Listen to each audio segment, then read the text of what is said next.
नमस्कार, ये आकाशवाणी चंडीगढ़ है। अब आप रटिका से प्रादेशिक समाचार सुनिए। पहले इस बुलेटिन के मुख्य समाचार। भारत के पहले सौर अनुसंधान उपग्रह आदित्य L1 ने अपनी अंतिम कक्षा हॉलो ऑर्बिट में सफलतापूर्वक प्रवेश किया। प्रधानमंत्री नरेंद्र मोदी ने कहा कि सर्वाधिक जटिल अभियानों में से एक को सफल बनाने के लिए वैज्ञानिकों के अथक समर्पण का प्रतीक है। भारत ने गत वित्तीय वर्ष में 60 लाख करोड़ से अधिक के उत्पादों का निर्यात किया। हरियाणा के मुख्यमंत्री मनोहर लाल कल विकसित भारत संकल्प यात्रा में भागीदारी करने वाले लोगों से संवाद करेंगे। पंजाब, हरियाणा और चंडीगढ़ में शीतलहर का प्रकोप जारी। कल भी अत्यंत घना कोहरा छाया रहेगा और उत्तरी भारत में पड़ रही धुंध व कोहरे से रेलगाड़ियों की रफ्तार थमी। अंबाला छावनी रेलवे स्टेशन पर अधिकतर रेलगाड़ियां देर से पहुंची। अब समाचार विस्तार से। भारतीय अंतरिक्ष अनुसंधान संगठन इसरो ने भारत के पहले सौर अनुसंधान उपग्रह आदित्य L1 को आज शाम 4 बजे हॉलो ऑर्बिट में प्रवेश कराने में सफलता हासिल की। एक सोशल मीडिया पोस्ट में इसरो के अध्यक्ष एस सोमनाथ ने बताया कि आदित्य L1 पॉइंट के गिर्द हॉलो ऑर्बिट में सफलतापूर्वक दाखिल हुआ। इस अत्यंत चुनौतीपूर्ण काम को इसरो ने मोटर व प्रक्षेपक का प्रयोग कर अंजाम दिया। काबिले गौर है कि आदित्य L1 सूर्य की परिधि, इसकी ऊष्मा और पृथ्वी पर सूर्य के प्रभाव के अध्ययन में सहायक होगा। प्रधानमंत्री नरेंद्र मोदी ने भारत के पहले सौर उपग्रह आदित्य L1 के अपने निर्धारित लक्ष्य पर पहुंचने पर इसरो के वैज्ञानिकों को बधाई दी है। श्री मोदी ने एक सोशल मीडिया पोस्ट में कहा कि सर्वाधिक जटिल और कठिन अंतरिक्ष अभियानों में से एक को सफल बनाने के लिए ये वैज्ञानिकों के अथक समर्पण का प्रतीक है। उन्होंने कहा कि देश मानवता की भलाई के लिए विज्ञान के नए लक्ष्यों की ओर पहुंचना जारी रखेगा। वहीं केंद्रीय विज्ञान और प्रौद्योगिकी मंत्री डॉ जितेंद्र सिंह ने आदित्य L1 को कक्षा में स्थापित करने के लिए इसरो के वैज्ञानिकों की सराहना की। एक सोशल मीडिया पोस्ट में उन्होंने कहा कि प्रधानमंत्री नरेंद्र मोदी के दूरदर्शी नेतृत्व में इसरो ने एक और सफलता की कहानी लिखी है। केंद्रीय वाणिज्य एवं उद्योग मंत्री पीयूष गोयल ने कहा है कि भारत ने वित्तीय वर्ष 2022-23 में 60 लाख करोड़ से अधिक के उत्पादों का निर्यात किया है। नई दिल्ली में वीडियो कॉन्फ्रेंसिंग के माध्यम से भारतीय मानक ब्यूरो के स्थापना दिवस समारोह को संबोधित करते हुए श्री गोयल ने जोर देकर कहा कि उच्च गुणवत्ता वाले मानक देश को उच्च महत्वाकांक्षाएं हासिल करने और एक विकसित राष्ट्र बनाने में मददगार साबित होंगे। उन्होंने कहा कि देश के 340 से अधिक जिलों में हॉल मार्किंग सुविधाएं हैं और हर दिन लगभग 4.5 लाख वस्तुओं की हॉल मार्किंग की जाती है। सरकार के भारत को आत्मनिर्भर बनाने के प्रयास की सराहना करते हुए श्री गोयल ने कहा कि 2014 की तुलना में अब तक खिलौनों के आयात में 52% की कमी आई है। विदेशी मानकों पर निर्भरता छोड़ने की जरूरत पर बल देते हुए श्री गोयल ने कहा कि BIS को मानकों का अग्रणी बनना चाहिए तथा अपने साथ और हितधारकों को जोड़ना चाहिए। प्रधानमंत्री नरेंद्र मोदी के इस महीने की 29 तारीख को नई दिल्ली में आयोजित होने वाले परीक्षा पे चर्चा कार्यक्रम के लिए MyGov पोर्टल पर 1 करोड़ से अधिक लोगों ने पंजीकरण कराया है। केंद्रीय शिक्षा मंत्रालय के अनुसार इस अनूठे संवाद कार्यक्रम में इस वर्ष 4,000 से अधिक प्रतिभागी प्रधानमंत्री के साथ चर्चा में हिस्सा लेंगे।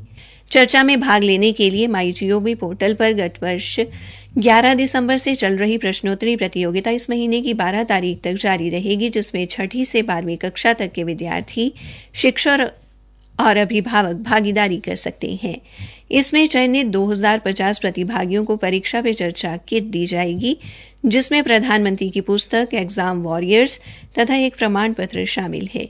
मंत्रालय के अनुसार परीक्षा पे चर्चा कार्यक्रम से पहले 12 जनवरी को राष्ट्रीय युवा दिवस से लेकर 23 जनवरी तक विद्यालय स्तर पर विभिन्न कार्यक्रम आयोजित किए जाएंगे। 23 जनवरी को नेताजी सुभाष चंद्र बोस की जयंती के अवसर पर देश भर के 500 जिलों में एक चित्रकला प्रतियोगिता भी होगी। इस कार्यक्रम में देश विदेश से विद्यार्थी, शिक्षक और अभिभावक प्रधानमंत्री से परीक्षा पे जुड़े मुद्दों और स्कूल के बाद की जीवन की चुनौतियों पर चर्चा करते हैं। प्रादेशिक समाचार आकाशवाणी चंडीगढ़ से प्रसारित किए जा रहे हैं। हरियाणा के मुख्यमंत्री मनोहर लाल कल विकसित भारत संकल्प यात्रा में भागीदारी करने वाले लोगों से संवाद करेंगे। एक सरकारी प्रवक्ता ने बताया कि हरियाणा में विकसित भारत संकल्प यात्रा में अब तक 36,57,000 से अधिक लोगों ने भागीदारी की है और इस दौरान यात्रा कार्यक्रमों में 6,68,000 से अधिक लोगों की स्वास्थ्य जांच की गई और 7,57,000 से अधिक लोगों को आयुष्मान भारत कार्ड प्रदान किए गए। इसके अलावा 21,000 से अधिक लोगों ने प्रधानमंत्री उज्ज्वला योजना और 1,25,000 से अधिक लोगों ने मेरा भारत वॉलंटियर योजना के लिए पंजीकरण कराया है।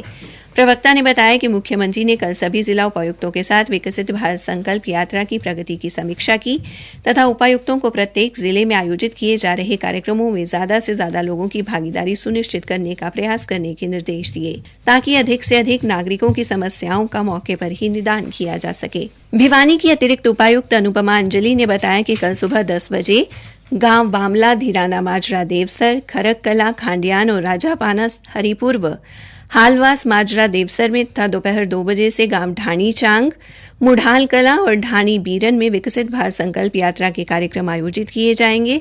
उन्होंने बताया कि मुख्यमंत्री मनोहर लाल 12 बजे यात्रा में आए लोगों से संवाद करेंगे। इस बीच अंबाला से हमारे संवाददाता ने बताया कि आज गांव नकटपुर, बाहपुर, जगौली व सेखुपुर में यात्रा कार्यक्रमों में विधायक असीम गोयल ने मुख्य अतिथि के तौर पर शिरकत की और नकटपुर, बाहपुर में 12 नए लाभार्थियों को आयुष्मान कार्ड व 1 लाभार्थी को वृद्धावस्था पेंशन प्रमाण पत्र प्रदान किया। यात्रा के दौरान गांव जगौली में 14 लोगों के आयुष्मान कार्ड बनाए गए और 3 व्यक्तियों को बुढ़ापा पेंशन का लाभ दिया गया। इस तरह सेखुपुर गांव में 15 लोगों के आयुष्मान कार्ड बनाए गए तथा एक बुजुर्ग को बुढ़ापा पेंशन का लाभ दिया गया। आज पंचकुला में भारतीय जनता पार्टी द्वारा रोड शो का आयोजन किया गया, जिसमें पार्टी के राष्ट्रीय अध्यक्ष जेपी नड्डा ने मुख्य अतिथि के तौर पर शिरकत की। रोड शो में मुख्यमंत्री मनोहर लाल, पार्टी के अध्यक्ष नायब सैनी, विधानसभा अध्यक्ष ज्ञानचंद गुप्ता व कई अन्य प्रमुख नेता शामिल हुए। ये रोड शो टैंक चौक से लेकर बेला विस्टा चौक तक निकाला गया। इस दौरान मेजर संदीप सांकला को श्रद्धांजलि भी दी गई। कार्यकर्ताओं को संबोधित करते हुए श्री नड्डा ने कहा कि प्रधानमंत्री नरेंद्र मोदी ने राजनीति की संस्कृति को बदल दिया है।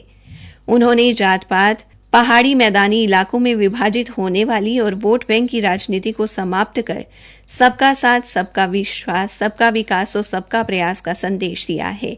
उन्होंने कहा कि श्री मोदी ने गरीब, वंचित, पीड़ित, शोषित, आदिवासियों और अनुसूचित जातियों व महिलाओं को ताकत दी है।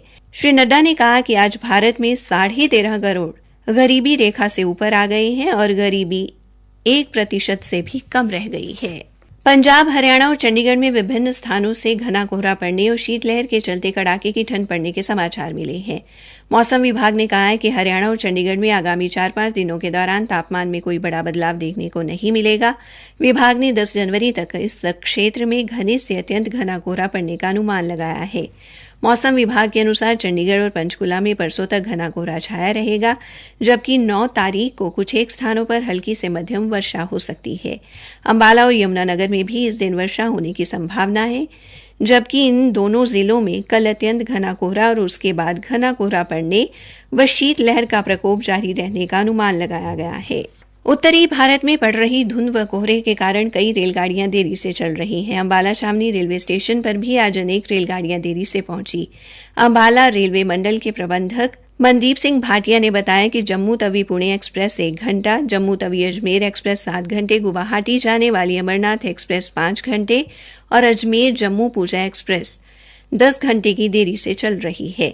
इसी प्रकार छत्रपति शिवाजी टर्मिनल से अमृतसर जा रही रेलगाड़ी 2 घंटे, कटरा जाने वाली मालवा एक्सप्रेस 3 घंटे, भागलपुर से जम्मू तवी जाने वाली एक्सप्रेस 5 घंटे और कटिहार अमृतसर एक्सप्रेस भी 5 घंटे की देरी से चल रही है। उन्होंने बताया कि धुंध की वजह से देरी से आ रही गाड़ियों की टिकट का यात्री पूरा पैसा वापस ले सकते हैं। ये सुविधा स्टेशन पर और ऑनलाइन भी दी जा रही है। अंत में मुख्य समाचार एक बार फिर। भारत के पहले सौर अनुसंधान उपग्रह आदित्य L1 ने अपनी अंतिम कक्षा हालो ऑर्बिट में सफलतापूर्वक प्रवेश किया। प्रधानमंत्री नरेंद्र मोदी ने कहा कि सर्वाधिक जटिल अभियानों में से एक को सफल बनाने के लिए ये वैज्ञानिकों के अथक समर्पण का प्रतीक है। हरियाणा के मुख्यमंत्री मनोहर लाल कल विकसित भारत संकल्प यात्रा में भागीदारी करने वाले लोगों से संवाद करेंगे। इसी के साथ ये समाचार बुलेटिन समाप्त हुआ।